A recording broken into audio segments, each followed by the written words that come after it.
13장 29절에 대답합니다. 주인이 이르되 가만두라. 가라지를 뽑다가 곡식까지 뽑을까 염려하노라. 이 종은 문제만 보았습니다. 보이는 문제만 보았습니다. 그런데 주인은 보이는 문제, 그 문제를 단순히 지금 섣불리 해결하려다가 더 큰 문제를 일으킬 수 있다는 것을 알게 되었습니다. 여러분, 우리의 삶 가운데 살다 보면 한치 앞만 바라보고 살 때가 너무나 많습니다. 그래서 때로는 쉽게 화를 냈다가 나중에 후회하는 경우들도 있고, 쉽게 결정했다가 나중에 그것 때문에 곤란을 겪는 일들도 생깁니다. 주인이 가만두라라고 이야기한 것은 독버섯을 뽑지 말라라는, 그런 독보리를 뽑지 말라라는 이야기가 아닙니다. 이미 뿌리를 내렸기 때문에 그 뿌리가 다른 정상적인 보리와 그 뿌리가 엉켜 있어서 잘못 뽑았다가 좋은 그런 곡식까지도 무너지게 될까, 뽑히게 될까 걱정하는 그런 마음들이 있었습니다. 여기에는 그 주인의 마음이 있습니다. 그 주인의 마음은 망쳐진 그런 원수로 인해서 천국이 침노를 당하고 그리고 침범을 당했지만 어떻게 해서든지 천국 백성들을 지키고자 하는 그런 마음들이 있습니다. 건강하고 그리고 하나님의 그런 자녀들을 하나라도 잃지 않고 싶은 그런 마음이 여기에 들어가 있습니다. 그런데 이 대목에서 우리가 화가 납니다. 뻔히 보이는데 왜 그냥 놔둡니까? 우리가 살다 보면 여러분, 우리는 알곡과 가라지를 나누는 것을 참 좋아합니다. 그러면서 이렇게 생각합니다. 나는 알곡이고 너도 알곡이다 라고 하면 좋겠는데, 나는 알곡이고 너는 가라지다 라고 그렇게 이야기를 합니다. 언제나 저 사람, 내가 아닌 저쪽을 구분하면서 살아갑니다. 그런데 예수님은 우리에게 조용히 되물으십니다. 그럼 너의 마음의 밭에는 정말 가라지가 없을까? 여러분, 천국의 그런 밭에도 가라지가 끼어 있는데 우리의 마음에 가라지가 없겠습니까? 여러분, 우리들의 삶 가운데 있어서 가라지라는 것은 필연적으로 우리의 삶에 존재할 수밖에 없다라는 겁니다. 성경에 이 가라지를 품고 살았던 한 대표적인 인물이 있습니다. 그 인물은 누구냐면 요셉이라는 사람이었습니다. 요셉은 위로 형이 10명이 넘는 형이 있었습니다. 밑으로도 동생이 있었습니다. 여러분, 그 요셉은 또 야곱의 가장 사랑하는 아내의 아들이기 때문에 이 요셉이 태어났을 때 그때부터 이 특별 대우를 해줍니다. 야곱이 정말 생동옷을 입히고 이 아들만 정말 아들처럼 대우하고 뭐든지 다 해줍니다. 차별 대우하고 이 아들만 이뻐합니다. 그러다 보니까 형들의 마음이 얼마나 기분이 나빴겠습니까? 그런데 이 동생은 똑똑하기도 하고 그리고 하나님의 사랑까지도 받고 있다라고 여기니까 시기와 질투가 넘쳤습니다. 결국에 형들이 그 요셉을 죽이고자 하는 마음까지 품습니다. 그때 유다를 통해서 그가 죽지 않고 노예로 팔려가게 됩니다. 이 요셉에게 있어서는 그 형들이 가라지였습니다. 그리고 나서 노예의 삶을 살다가 그곳에서도 열심히 일해서 능력을 인정받게 됩니다. 거기에서 여러 가지 어려운 일들을 경험하고 감옥에 갇히게 됩니다. 그가 가는 모든 길에 열심히 살려고 성실히 살려고 노력했는데 그 하나님의 뜻대로 살아가려고 노력하는 삶 가운데 늘 가라지가 껴 있습니다. 그 가라지로 말미암아서 그는 힘든 삶을 살아갑니다. 그런데 시간이 지나서 요셉이 애굽의 총리가 되었고 2년 동안 흉년이 그 지역에 일어나서 먹을 것이 없는 그런 상황이 오게 됩니다. 그때 요셉의 형들이 먹을 것을 구하기 위해서 애굽에 찾아오게 됩니다. 애굽에 찾아온 그들을 요셉은 바로 알아봤습니다. 그래서 요셉도 사람이기 때문에 어떻습니까? 단숨에 용서해 주지 않습니다. 자기가 사랑하는 동생 베냐민을 어떻게 형들이 대우하고 있을까라는 것을 시험합니다. 그래서 그 베냐민의 가방에다가 자기의 그릇을 넣어서 도둑으로 몹니다. 그리고 나서 그 가운데에서 베냐민을 어떻게 형들이 대할까? 그런데 유다가 자신이 대신 노예가 되고 이 죄를 내가 대신 짊어지겠다라는 그런 말을 들으면서 안심합니다. 그래도 베냐민을 향해서는 나처럼 하지 않는구나. 그리고 나서 자기를 밝히게 됩니다. 그때 형들이 얼마나 놀랬겠습니까? 이 사람이 이제 그 세상의 2인자가 되어서 말만 하면 자기들 같은 경우는 그냥 복수할 수 있는 사람이었습니다. 그런데 요셉은 그 가라지들을 참고 인내하고 견디면서 이렇게 설명합니다. 하나님께서 이때를 위해서 나를 미리 형들을 통해서 이곳에 보내서 당신들을 살릴 수 있도록 준비하셨다. 이 모든 게 하나님의 뜻이었다라고 이야기합니다. 그 가라지 속에서 고생하고 어려운 삶을 살았던 그 시간은 오랜 시간이 거치면서 그의 마음 가운데 하나님께서 그러한 것들을 어떻게 해결하실 주실지를 알려주셔서 구분짓게 되고 오히려 그 가라지를 통해서 더 좋은 하나님의 뜻을 이루는 삶을 살아가게 됩니다.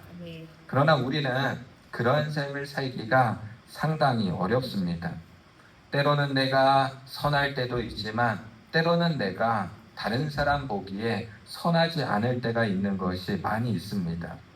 내가 원하는 선은 행하지 못하고 도리어 원하지는 않는 악을 행한다라고 이야기했던 바울의 고백. 그 고백은 어찌 보면 우리 누구 한 사람 한 사람도 그냥 지나칠 수 없습니다. 여러분, 우리의 마음만 그런 것이 아닙니다. 때로는 우리들 자식 잘 되라고 한 말인데 그 말이 자식의 가슴에 대모처럼 박히기도 할 때가 있습니다.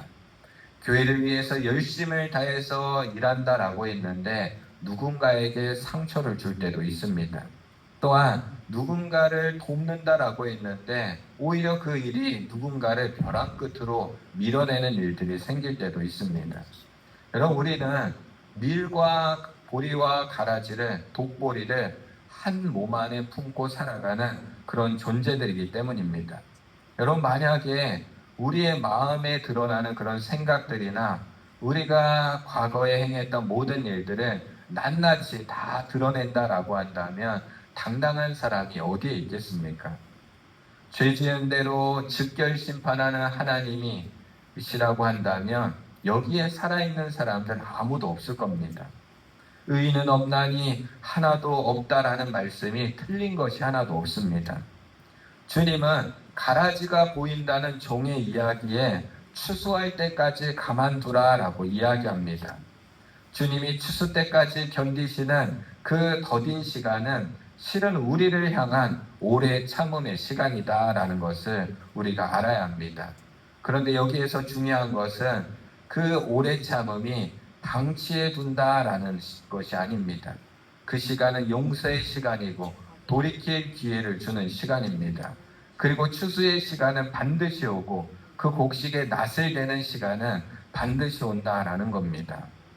다만 오해하지 않아야 하는 것은 가만두라는 말씀을 주님께서 무관심하고 우리의 눈에 보이는 그런 불의를 그냥 우리들이 눈 감고 우리들이 지나치라라는 그런 이야기가 아닙니다.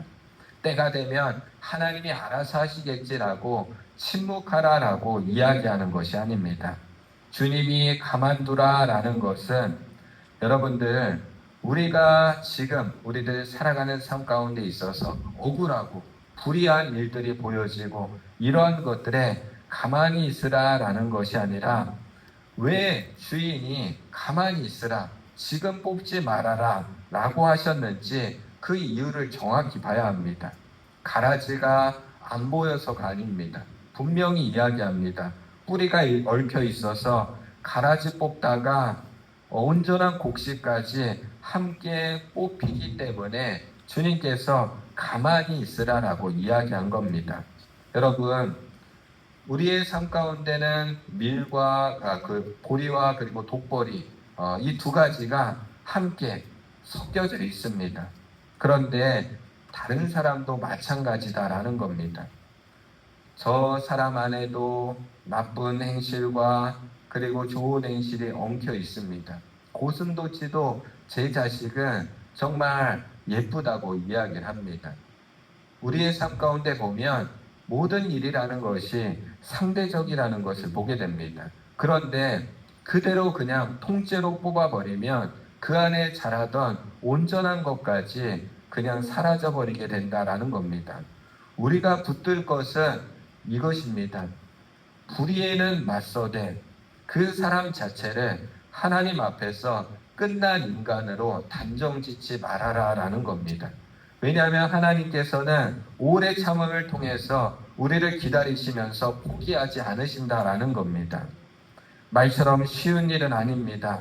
죄는 미워하되 사람은 미워하지 말라라는 말이 있는데 여러분 그 말처럼 어려운 말이 어디에 있겠습니까? 니체가 남긴 유명한 말이 있습니다. 괴물과 싸우는 사람은 괴물과 싸우다가 자기가 괴물이 되지 않도록 조심해야 된다라는 그런 말을 했습니다. 여러분, 불의와 싸우다가 우리도 모르는 순간에 우리도 하나의 가라지가 되어버릴 수 있다라는 것.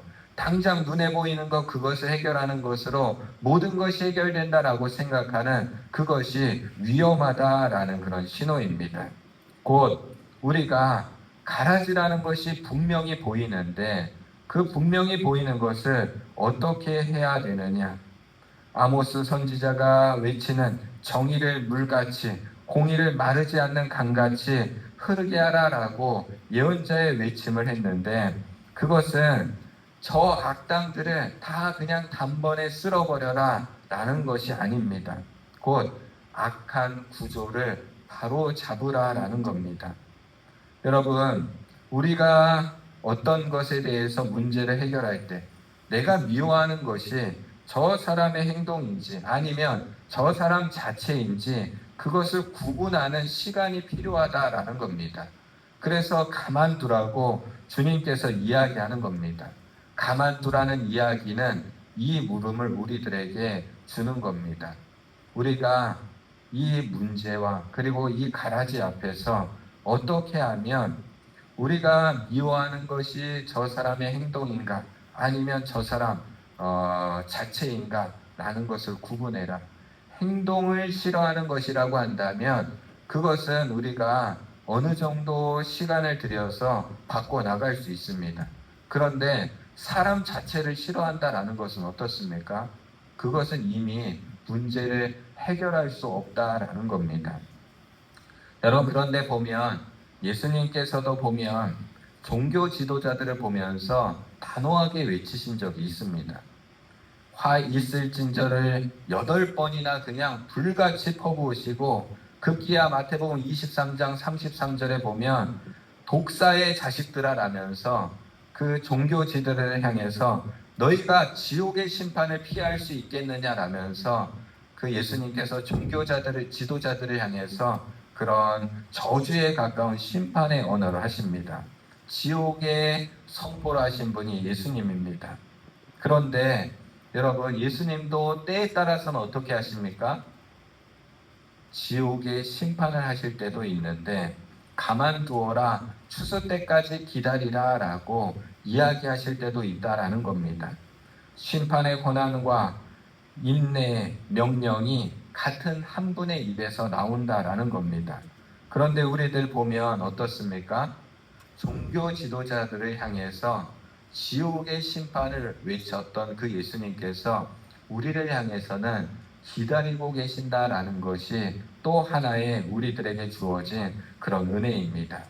함께 자라게 두라는 말씀은 그냥 정상적인 곡식과 독을 품은 곡식과 아무 차이가 없다라는 그런 뜻이 아닙니다. 곧 주님께서 분명 추수 때가 되면 그것을 나누게 될 것이고 그 독보리들은 단을 묶어서 불에 태울 것이고 그리고 알곡은 곡간으로 거두어 드린다라고 주님께서 분명히 이야기합니다. 곧 알곡과 가라지를 가르는 것은 추수하는 주인의 몸입니다. 여러분 우리의 삶 가운데 있어서 때로는 우리들 여러 가지 눈에 보이는 것 때문에 여러 가지 흔들리게 될 때가 있고 가만히 있지 못하게 될 때가 많이 있습니다. 그때 우리도 한번 생각해 봐야 합니다. 단순히 눈에 보이는 것 가지고 우리들이 그것을 정죄하고 심판하는 삶이 아니라 때로는 가만두어서 주님이 우리를 기다리시고 오래 참음처럼 우리가 주님께서 주시는 그런 지혜를 간구하는 삶이 우리들에게 필요합니다. 아직 추수할 시간은 많이 남아져 있습니다. 그 시간은 우리가 견디는 시간입니다. 때로 그 시간 속에서 우리가 신음하며 때로 우리들 손해보는 일들이 생길 때가 많이 있습니다. 그러나 그 가운데서도 우리가 확신해야 되는 것은 주님은 알곡과 가라지를 분명하게 구분하시고 알곡은 하나도 놓치지 않으시겠다는 것이 하나님의 뜻입니다. 하나님은 우리를 한 사람 한 사람도 버리시지 않겠다라고 확언하십니다. 우리의 어떤 한 행동 때문에 우리를 단숨에 버리는 것이 아니라 기다리고 지켜주시고 또한 인내하시고 오래 참음으로 우리의 존재 자체를 부정하지 않는 것이 주님의 뜻이다라는 겁니다. 한 알의 알곡도 잃지 않으시려는 주님의 마음, 그 신실하신 주님의 능력과 마음이 오늘 우리 가운데 함께하여 주셔서 우리의 그런 연약함을 고쳐주시고 우리의 그런 더러운 것들을 깨끗하게 하여 주시고 우리의 연약하고 아픈 부위를 주의 보혈로 씻어주셔서 치유하시는 그런 놀라운 주님의 역사가 우리에게 함께하여 주셔서 우리 신성교회 모든 성도들 알곡 한 알 한 알까지도 잃지 않으시고 우리를 지키시는 하나님의 보호와 은혜를 날마다 누리는 저와 여러분들의 삶이 되시기를 주님의 이름으로 축복합니다. 우리를 기도하겠습니다.